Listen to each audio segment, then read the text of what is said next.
So despite being out of office, media still can't get enough of Donald Trump and especially of Russiagate. Here's what pundit and New York Magazine writer Jonathan Chait tweeted out over the weekend, Sagar. He still believes Trump was a Russian asset since 1987. All right, Democratic strategist Colin O'Hara and our colleague, national political reporter for The Hill, Jonathan Easley, they join us now to discuss. Colin, let's start with you. Jonathan Chait. Well, I had to give you the first word here, man. So 1987, he's still clinging to his theory. It was featured on MSNBC with Chris Hayes. It was all, taken generally within as an article of faith. My question to you is, as a strategist, Russiagate, at its height, which is in January of 2019, during impeachment, the first impeachment with Ukraine and all that, Republican Party identification has never been higher. It seems obvious that this was a dramatic political failure, and yet it remains an article of faith amongst a lot of the Democratic faithful and amongst the liberal intelligentsia. What do you make of people continuing in order to push this from a political point of view? Yeah, from a political strategy point of view, not very effective. Yeah. From whether or not there's some truth there, fine. Donald Trump remains media gold. Russian intrigue is a big deal. It's kind of sexy. It has this air of, spies and things going on that are incredibly intriguing. So it's probably fun for people to write about and continue to put up as headlines. Is it effective as a political strategy? No. People did not care when it was prescient. Why the hell do they care about something that happened in 1987?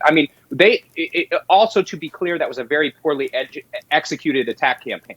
They didn't care that Eric Trump, I believe, said, hey, we don't need American banks. We've got Russians. And everybody knows nothing happens in Russia with any big, oligarch money without the co-signing of Putin. So, there's probably some there, right? But to chase down that he was a KGB Russian asset seems like a little far-fetched to me. Probably better as a movie script, which I'm happy to help write. If somebody wants to do that, it'd be ultimately probably more fruitful. Yeah. Jonathan, the maximalist Russiagate claims, like what Jonathan Chait is laying out here, they never came together. Like the P-tape allegation, certainly the idea that Trump was a Russian asset since 1987. All of this now seems completely absurd. And what I want to hear from you as a member of the media is do you think that there was any reckoning ever with the more maximalist takes that were laid out and then the reality of the connections that were ultimately laid bare? No, I don't think that there was ever really the reckoning that was deserved. These are extraordinary claims to be making about the president. And when you're making those claims, you need extraordinary evidence to back it up. Just talking to, I cover the conservative movement very closely and just sort of speaking to Republicans and conservatives.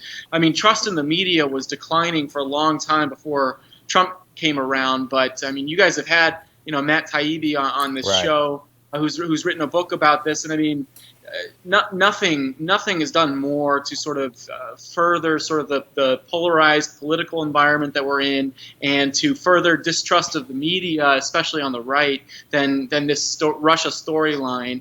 And, when you talk to folks who believe some of these unsubstantiated claims about voter fraud that Trump has been pushing, the first thing that they always say is that when Trump won, the media and the Democrats never accepted presidency, and the very first thing they did was seek to legitimize it through a coordinated media campaign that the media bought into fully. And I don't think that there's been a reckoning on that. And I think that unfortunately it just sort of pushes us further and further into a polarized political and media environment.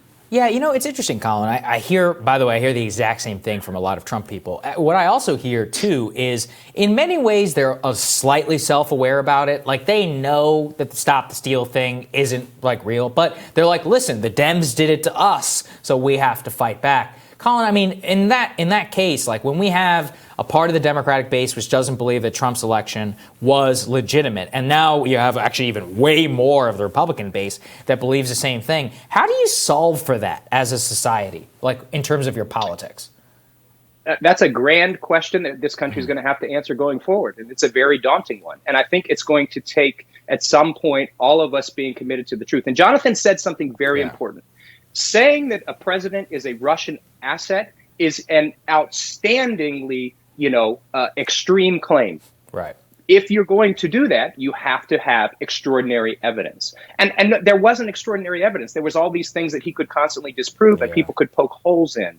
So I think if we're going to attack somebody for something that big, we better be damn sure that we can convict him in what would be not only the court of law, but in the court of public opinion, which is arguably more difficult nowadays. And we have to consider that going forward.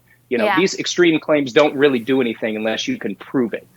But Jonathan, you and I both know that, you know, some of the people who push these claims, the most outrageous, again, maximalist Russiagate claims, they became rich and famous. They got millions of Twitter followers. There's a whole cottage industry. So all the incentives are there for when the next somewhat plausible conspiracy theories arise to go in exactly the same direction. I mean, that's been one of the most frustrating aspects of all this is the people that were the worst actors throughout this thing were in many cases rewarded the most, you know, whether it's on social media, you know, new and higher positions, you know, within the media. There was almost nothing that you could say that was too far and that you wouldn't be rewarded for. So, I mean, it's unfortunately, it's just sort of it's a quality of this new media environment that we're in that sort of rewards the most extreme rhetoric. And I mean, I think that while until we find a way out of this, that's going to continue to be the case, and trust in media is going to be damaged by that. Yeah, I think you're exactly right there, sir. All right, guys, thank you so much for joining us. We really appreciate it. Thank you. Thanks, guys. We'll have more rising for you after this.